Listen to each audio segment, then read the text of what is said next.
여러분 안녕하십니까? 화요일 아침 여수 MBC 뉴스투데이입니다. 순천시가 생태와 문화를 두 축으로 올해를 평화와 경제 번영의 원년으로 만들겠다고 밝혔습니다.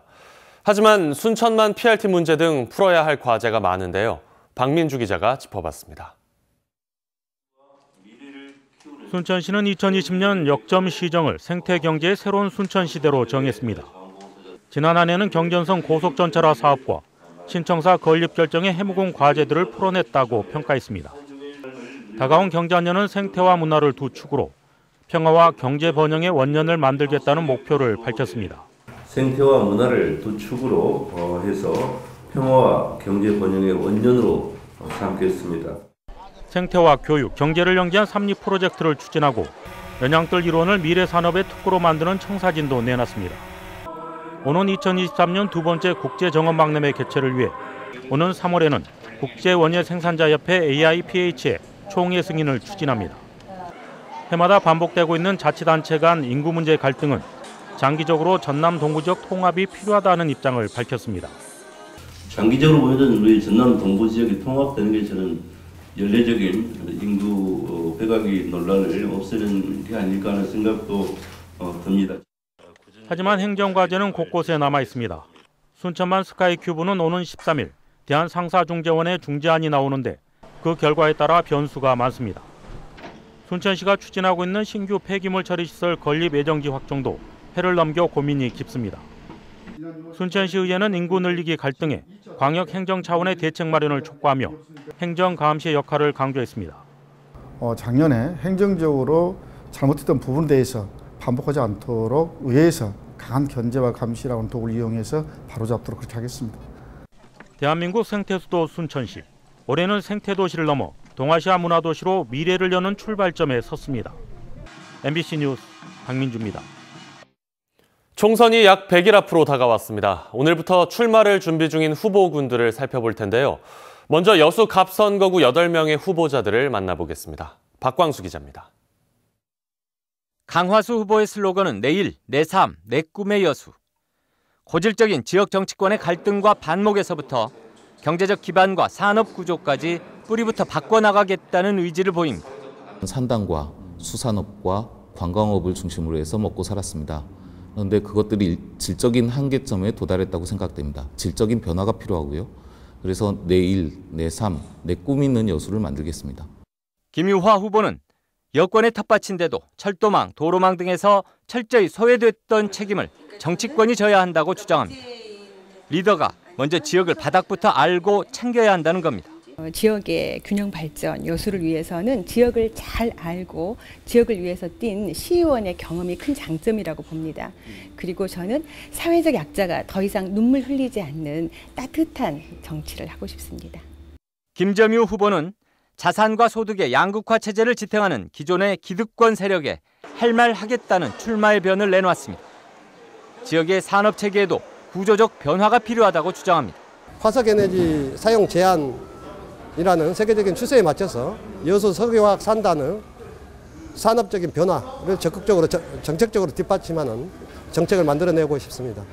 조계원 전 경기도 정책수석의 슬로건은 사람을 사람답게, 여수를 여수답게. 중앙정치와 경기도정을 경험하며 체득한 혁신적인 시책들을 지역민과 함께하고 싶다는 포부를 내놓습니다. 경기도에서는 이제 기본소득, 청년 기본소득이나 이런 정책들을 통해서 성과를 만들어 왔는데 저는 그 성과들을 여수의 환경에 맞춰서, 여수의 실정에 맞춰서 접목하면은 또 좋은 성과를 낼 수 있다. 검사장까지 오른 공직 경력에다 여수시장 경험까지 갖춘 주철현 후보. 힘 있는 국회의원이 지역도 살리고 민주당의 정권 재창출에도 역할을 할 수 있다고 강조합니다. 지역을 위해서 큰 목소리를 낼 수가 있고 또 무게감 있고 또 역량이 있는 이런 일꾼을 국회로 보내서 지역의 이익을 대변하고 또 문재인 정부를 성공시켜야 된다 저는 이렇게 믿고 있습니다. 비례대표지만 여수가 지역구라는 마음으로 열심히 뛰어왔다는 최도자 의원. 지난 4년간 중앙정치인으로서 경험뿐 아니라 내실 있는 실적을 쌓아왔다며 재선 도전 의지를 밝힙니다. 재활병원뿐만 아니라 여수 산단에 안정교육장을 유치한 경험과 실력을 쌓았습니다. 경제발전과 복지실현 기필코 해내겠습니다. 정의당 김진수 후보는 여수 지역의 뿌리 깊은 적폐를 청산하겠다는 출마 일성을 내놓았습니다. 외형적 성장의 그늘에서 실제 서민들의 아우성은 더욱 커져만 가는 기득권 구조의 악순환을 끊어내겠다는 의지입니다. 낮은 곳에서 서민의 대표로 서민들의 아픔을 함께하는 그런 정치인이 되고 싶은 거죠. 그 이상도 그 이하도 없습니다. 현직이면서 소속 정당이 없는 이용주 의원. 향후에는 민주당과 함께하는 정치의 길을 모색하겠다는 의지를 밝히며 지역의 중심 정치인이 되겠다는 포부를 내놓았습니다. DJ 위에 어느 누구도 지금 그걸 자임할 만한 사람이라든지 없는 상태인 것이 맞거든요. 그래서 이제는 재선 의원이 당선이 된다고 한다면은 호남 정치를 이끌어갈 수 있는 중심적인 정치인이 되어야 된다 이렇게 봅니다. 여수 갑 선거구의 입지자는 현재 8명. 정당과 인지도, 정치적 여건은 각양각색이지만 총선 당일까지의 100일은 모두에게 공평하게 남아 있습니다. MBC 뉴스 박광수입니다. 지역의 유권자들은 출마자들에게 어떤 걸 바라고 있을까요? 여수시 갑 지역의 민심을 조희원 기자가 직접 들어봤습니다. 나비 모양 반도, 여수의 오른쪽 아랫날개에 위치해 수산업에 종사하는 유권자들이 많은 여수시 갑 지역구. 천혜의 어장을 품은 덕에 여수 수협은 수년째 전국 1위의 위판고를 기록하고 있지만 지역 정치인에 대한 평가는 후하지 않았습니다. 여수시에 적을 두고 있는 국회의원들은 정책 자체를 수산업 분야에 관심을 가져줘야 된다는 얘기죠. 이런 내용 갖고 정책 토론을 한다거나 수산업 분야를 가지고 논의를 한다거나 그런 자체가 없었죠. 해가 갈수록 손님들의 발길이 뜸해지고 있는 여수 중앙동 진남상가의 상인은 선거용 정책은 바라지 않는다며 쓴소리를 했고, 국회의원 선거할 때는 상가나 이런 자영업자들을 만나고 할 때는 좋은 방향으로 비전들을 제시는 하시는데 되시고 나서는 크게 와닿는 부분들이 없어서 정말 현실적으로 도움을 줄 수 있는 그런 정책을 내주시면.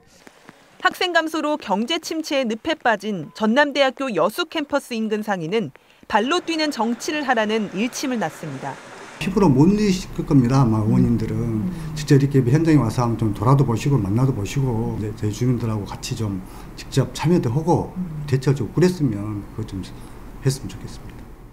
섬 지역 주민은 생활 여건을 개선해달라는 바람을 내놨고, 손지네가 가끔 한 번씩 오면 이제 쇠살 먹는 것도 2만 원 돈 경비가 어른들 차비오차 10만 원 돈 헐랑해버려요. 그렇게 잘 못 들어온다고요. 저기까지. 할아버지 할머니를 좀 쉽게 찾아볼 수 있는 거 좀 경비, 차비, 배선비 좀 싸게 해줬으면 그 바람이죠.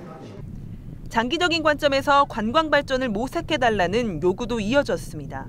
관광객들이 다른 시도 같은 경우는 줄어드는 한국의 여수는 그런 해양 쪽으로 관광객들이 많이 찾아오니까 그런 쪽으로 좀 중점을 뒀으면 좋겠습니다. 넉 달 앞으로 다가온 21대 총선.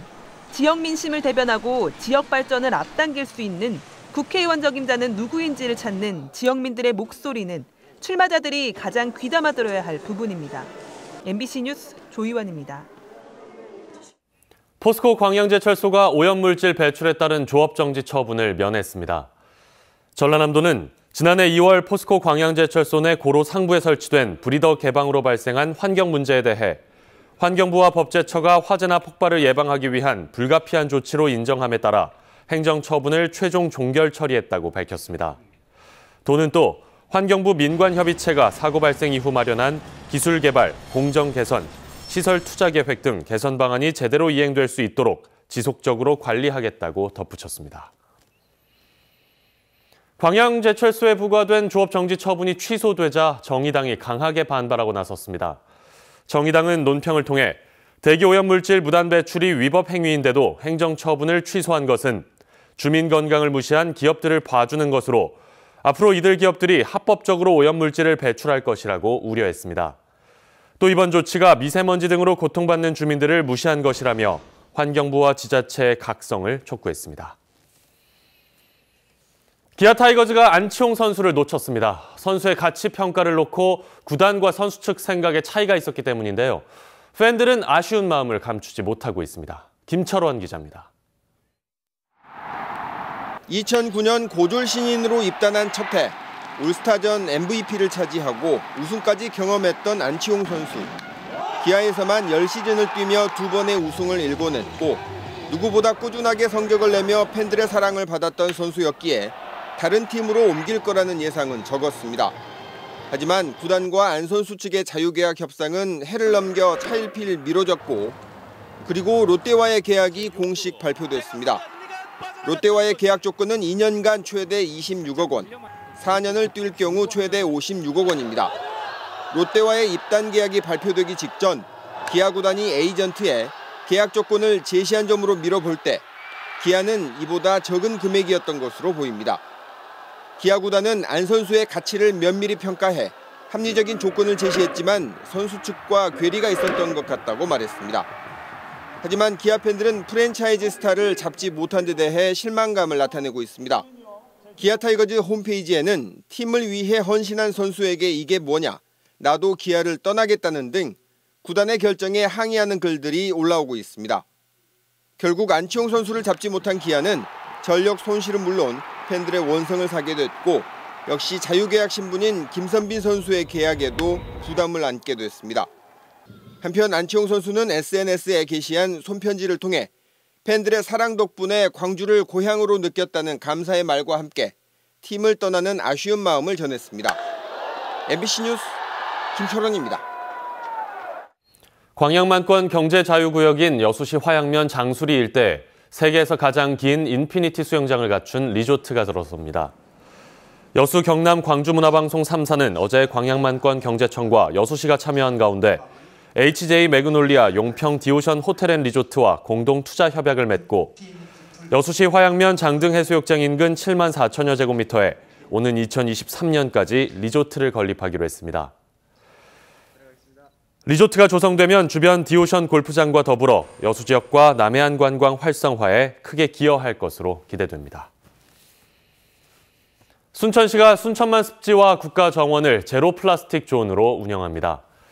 순천시는 지난해 순천을 찾은 방문객이 1,000만 명을 넘었다고 밝히고 올해 순천만 습지와 국가정원을 제로 플라스틱 존으로 선포하기로 했습니다.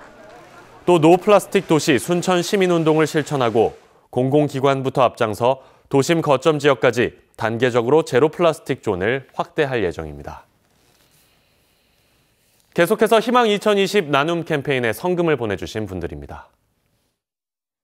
고흥군 동일면 대형마을 주민 20만 4천 원, 여수시 율촌면 청산 2구 주민 18만 원, 순천시 승주읍 사제마을 주민 18만 원, 고산마을 주민 16만 원, 도사동 내동마을 주민 15만 원, 여수시 소라면 덕양 1, 2 주민 15만 원, 율촌면 송도 이장외 주민 15만 원, 상봉 2구 주민 13만 원, 순천시 서면 대구 1리 마을 주민 13만 5천 원, 승주읍 용선마을 주민 10만 2천 원, 여수시 소라면 관기 3리 주민 10만 원, 율촌면 여흥 3구 주민 10만 원, 순천시 도사동 대동마을 주민 10만 원, 승주읍 중대마을 주민 10만 원, 송전마을 주민 7만 원, 여수시 월호동 금호아파트 윤희정 5만 원, 박윤난 5만 원. 성금을 보내주신 분들께 감사드립니다. 희망 2020 나눔 캠페인은 1월 말까지 접수합니다. 시청자 여러분의 많은 관심과 참여 바랍니다. 지난 2일 코치진 구성을 완료한 전남 드래곤즈가 선수 영입에 박차를 가하고 있습니다. 전남 드래곤즈는 지난 3일 하승훈, 최정훈을 임대 영입한 데 이어 남윤재와 김병엽, 신지훈 등 광양제철고 출신의 선수 3명을 우선 지명으로 영입했다고 밝혔습니다. 이로써 지난해 12월 입단한 정호진, 김보용, 안재홍을 포함해 모두 8명이 이번 시즌부터 전남 유니폼을 입게 됐습니다. 광양시가 이번 달 설 명절을 대비해 종합대책 마련에 나섰습니다. 광양시는 오는 27일까지 체불임금 해소와 물가 안정, 지역 생산품 판촉 등 20여 개 분야에서 대책을 세워 추진하는 한편 다중이용시설의 안전 점검에도 나설 예정입니다. 또 명절 기간 재난과 응급진료 등에 대응하기 위해 종합 상황실을 운영한다며 시민들의 관심을 당부했습니다. 전남도가 도내 주요 철새 도래지 주변 축산 차량과 출입자를 통제합니다. 이번 조치는 순천만과 영암호 등 도내 철새 도래지 주변에만 36만여 마리의 철새가 관찰되고 이들 철새 가운데 일부 야생 조류에서 저병원성 조류 인플루엔자가 계속 검출되고 있는 데 따른 것입니다. 전남도는 또 주요 철새 도래지에 발판 소독조와 입간판 200여 개를 설치하고 축산 차량과 출입자 통제에도 들어갔습니다. 천재단 주변에는 이미 흰눈이 소복이 쌓인 가운데 굵은 눈발이 쏟아지고 있습니다. 레이더를 통해 자세히 보시면 서울을 비롯한 그 밖에 전국적으로는 빗줄기로 이어지고 있고요. 대부분 가시거리가 1km 아래로 줄어든 데다가 도로 곳곳이 미끄러워서 조심히 이동하셔야겠습니다. 비는 내일까지 지루할 만큼 길게 이어지겠고요. 내리는 양도 많겠습니다. 서울을 비롯한 중부에 30에서 80, 남부에도 20에서 60mm는 오겠고요. 강원 영동과 제주 산지로도 100mm가 넘는 양이 예상되는 가운데 곳곳에서는 벼락이 치고 돌풍도 불겠습니다. 강원 산지에는 이미 대설 예비특보가 내려진 가운데 밤부터는 눈발이 더 굵어지면서 최대 30cm가량의 폭설이 예상됩니다. 조심하셔야겠습니다. 오늘도 전국적으로 내내 비가 이어지겠고요. 기온은 높겠습니다. 현재 서울이 5.6도, 제주도는 19.6도까지 오르면서 예년보다 10도 이상이나 높고요. 한낮 기온도 서울이 7도, 대구 13도, 광주는 16도 선까지 오르겠습니다. 내일 오전에 비구름이 물러가자마자 서울 등 중서부 지역부터 다시 공기가 탁해지겠고요. 목요일인 모레는 서울의 아침 기온이 다시 영하 5도 선까지 내려가겠습니다. 날씨였습니다.